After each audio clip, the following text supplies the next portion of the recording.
Hello everyone. In today's video, I will continue the algorithm 2. That is, in the previous video, I've explained you the introduction for algorithm 2. That is short-term hydrothermal scheduling using gamma lambda iteration. So we'll continue with the algorithm. I would have done with the same video, the continuation part I would have done in same video, but the thing is it would go very long, the video would go very long. That is why I have split it into two videos. But remember students, you have to write, for exam purpose, you have to write both the previous content and the content of this video for the hydrothermal scheduling using algorithm 2, that is gamma lambda iteration. So in the previous video, we have seen two coordination equations. So one is this and the second one is this. I'm not going to explain in this video how we derived these two equations. So please refer the previous video, and the link for the same is given in the iCard above. So you can refer the video. So these are the coordination equations. So in the coordination equations, if you see, there are two terms to be found out, actually three terms. One is this, the second one is this, and the third one is with respect to the loss. So we need all these four terms, not three, four terms. So we have derived those terms also. So the first one we got, that is Bt plus 2Ct Pgtk, where Ct, Bt are the coefficients which are the coefficients of cost function, and for this, that is for this, we have taken two equations saying this is for the generation below limit, and this we have taken for a generation above limit, above some limit. So we have written this, and we have also written the equation for partial derivative of P loss with respect to Pgh and partial derivative of P loss with respect to Pgt. So these are the equations. Now in today's video, we'll continue with the algorithm, that is a step-by-step algorithm we'll write. So let me start with that. So the first step is, see, this algorithm is a iteration process, so iteration method. So we have to consider the tolerance. So tolerance is nothing but the deviation in the answer between the two iterations. So when the deviation or tolerance becomes very small, we can stop the iteration procedure. Otherwise, till we get the deviation or tolerance value as almost 0, we have to continue with the iteration process. That is why we have to consider tolerance when we calculate iteration process, or when we do iteration process. Now since it's an iteration process, I have to consider tolerance here. Now two tolerances have been considered. One is epsilon 1 and the second one is epsilon 2. Why two tolerances? Because we have taken two constraints, that is why we have to consider two tolerances. So first tolerance is for power mismatch and the second tolerance is for water discharge. If you go back and see the objective function for the algorithm and the constraints which we have considered, there we have taken two constraints. So one is based on the power balance equation and the second is based on the water discharge or the volume, total volume discharge. So let me start with the algorithm. So this is the first step, and the second step is the assumption. We have to take some values initially, that is the assumption we have to take. So what we have to assume? So we have to assume the gamma and the lambda value. These are nothing but the Lagrangian multipliers, so we have to assume these values. But in the numerical, normally these values will be mentioned, that is the initial value of gamma and lambda will be mentioned. If it is mentioned, you have to take the given value, otherwise you can assume. So select initial value for these two and assume initially all generations are 0. So what we are going to actually calculate, this algorithm is for calculating PGH and PGT, that is nothing but the scheduling. So before we calculate the actual scheduling, we have to assume some value. So what is the assumption we are taking? Because since we are doing iteration procedure, then must be some assumption previously. So assuming generations are 0. So you can say take some arbitrary value also, but the general method is to take generations are as 0. So this is the second step. So the third step is set k is equal to 1 for the first time interval. See, everywhere in the equation we have written k. So for example, here we have taken lambda k. So this is not the power. The k in the equation or anywhere in the algorithm tells you that the number of time interval or in which time interval you are calculating. So it is an integer value. So initially you have to take first time interval, that is why k is equal to 1. So next step is calculate value of PGTK using the coordination equation. So we have to calculate PGT value. So let us write the coordination equation. So coordination equation is the corresponding coordination equation you have to write. So this is a coordination equation for calculating PGT.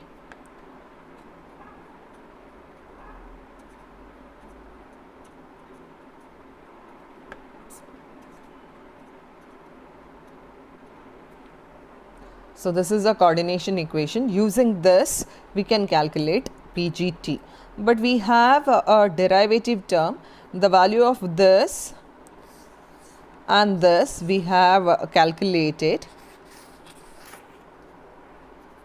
So I can substitute that. So lambda k will be equal to hk. So we have calculated differentiation of function of PGT with respect to PGT, which is nothing but bt plus 2ct PGTK.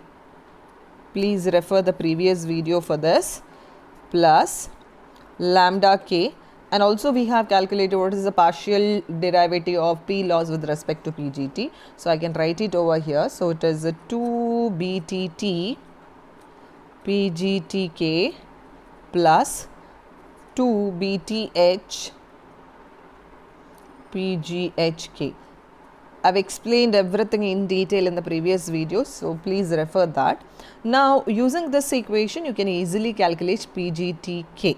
So PGTK the terms with the PGTK we can shift to other side.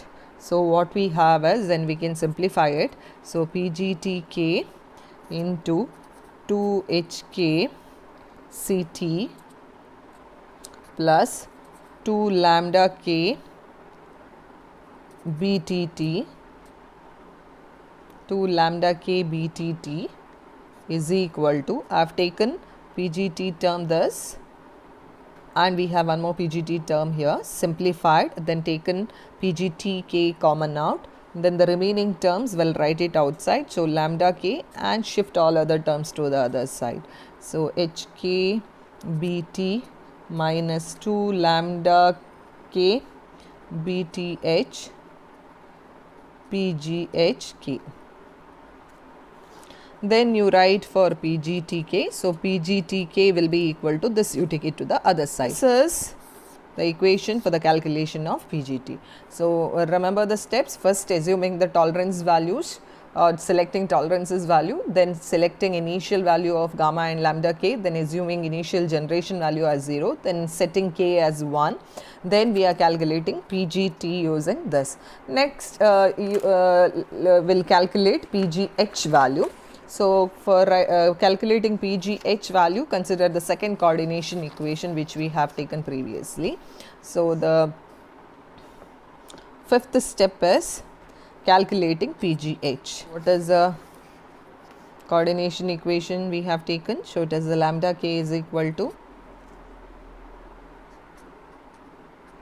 so this is the coordination equation. Simplify further. Simplifying is nothing but you substitute this equation and this. So we'll get gamma HK So let me consider only for one case, because we have taken two equation for q naught. So I'll be considering only first one, that is generation below limit. So lambda k 2bh, sorry, bhh pghk plus 2 bth pgtk. So this is for partial derivative of P loss with respect to PGH. Now we can shift all PGH term together one side, and we can write equation for PGHK. So this gives, so we got equations for PGT and PGH. This is not the end, because since it is a iteration procedure, this will not be the final scheduling values. So next what we have to calculate is calculate the power mismatch. So calculate power mismatch. If the power mismatch is 0, we can stop the iteration, otherwise we have to continue. So calculate the power mismatch. So what is power mismatch? Power mismatch will be represented by delta Pk. So power mismatch is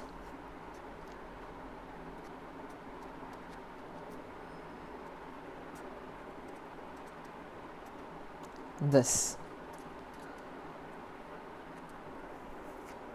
So we know that for power balance equation, this value will be equal to 0. That is what we have written. PD plus P loss is equal to PGT plus PGH. So that is a power balance equation. So if you get this as 0, that is a scheduling what we get, that is a optimal scheduling. If there is power mismatch, we have to continue. So if there is power mismatch and the magnitude of this value is greater than the tolerance which we have taken for power mismatch. So this is the initial tolerance we have assumed. Then you have to write lambda k as the initial value which we have taken plus the change in lambda. Again here change in lambda you have to select, that is nothing but choose a positive value of this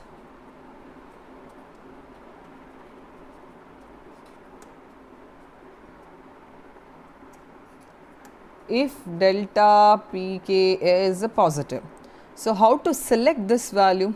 So select a positive value for this, that is delta lambda k, if delta k, that is deviation, is positive, and select a negative value if it is negative. Select and a negative value if delta Pk is negative. So this is a then go to step 4.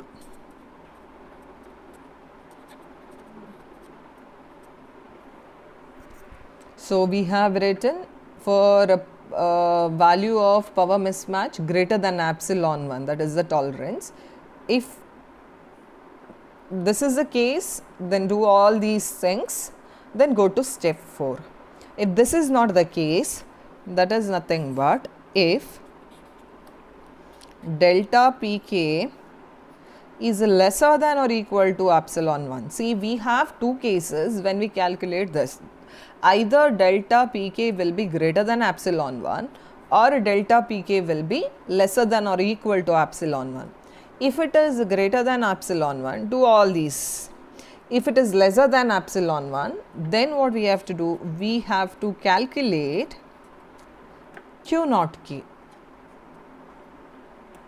Q naught k using equation, which is the equation to be used, equation Q naught k is equal to AH plus BH PGH, or we have seen two equation for Q naught, or this AH plus BH PGH plus CH PGH square. So you know when this to be used and when this to be used. This is for generation below some limit, this is for generation above some limit. Okay, so this is greater than epsilon 1, do all these things. If it is less than or equal to epsilon 1, don't calculate lambda, but you calculate q naught.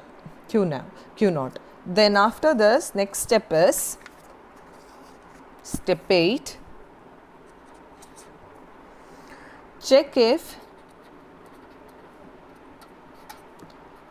k is equal to n.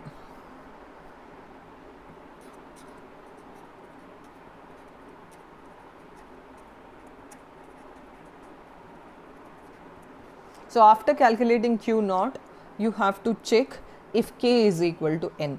If k is not equal to n, then k will be, if k is not equal to n, then that is, then k will be k plus 1. So the interval will be increased, and again you have to go to step 4. So once you calculate k naught for all k values, q naught for all k values, that is once q naught k has been computed for k is equal to 1, 2, 3, 4 till n, then you have to check for tolerance value of this, that is change in q. We have checked power mismatch, that is for tolerance 1 we have written the condition. Now we have to calculate delta q. How to calculate this? So this is from the second constraint what we have. So q naught k hk minus q total. So take only the magnitude. So if this magnitude is less than or equal to epsilon 2. Why epsilon 2? Because we have taken tolerance value for second constraint as epsilon 2.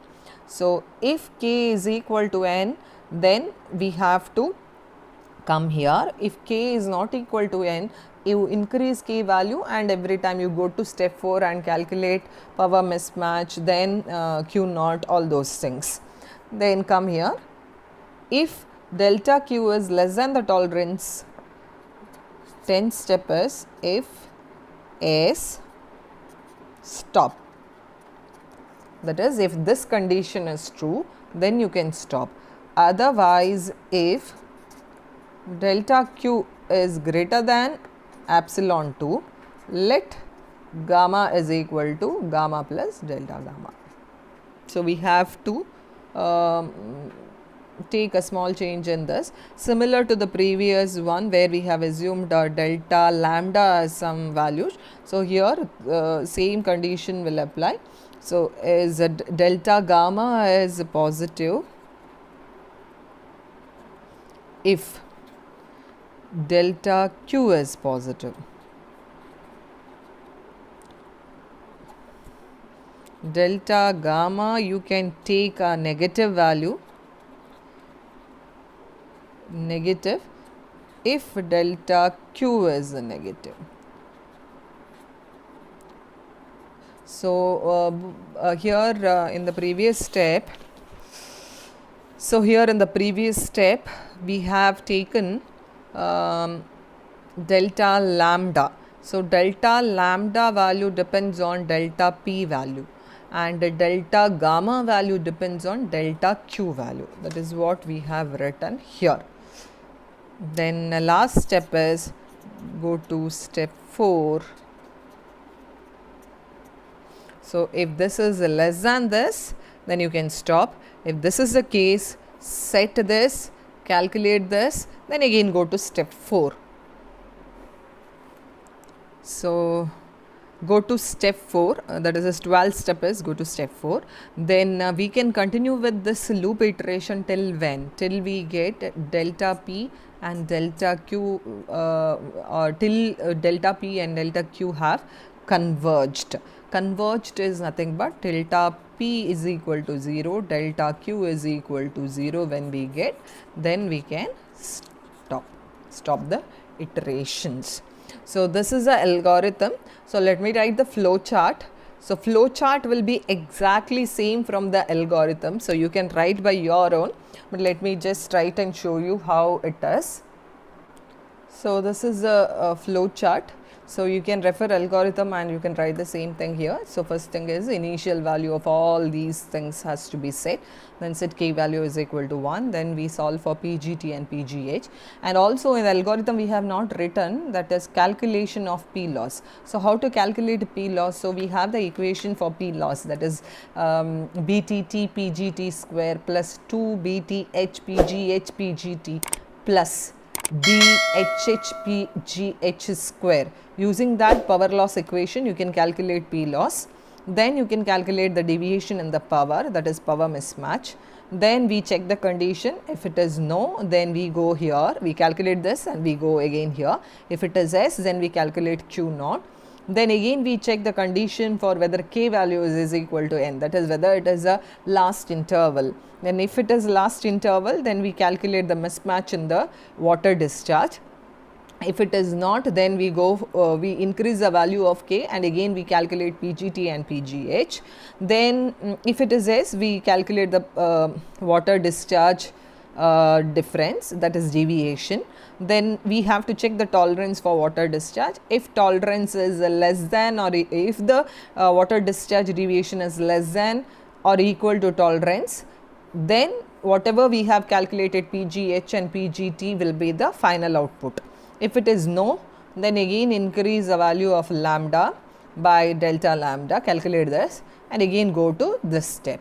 So this is the flow chart. So both algorithm and flow chart are equally important on for the exam purpose. So please do refer the previous video and this video, and in the next video I'll explain you about algorithm 3. Thank you.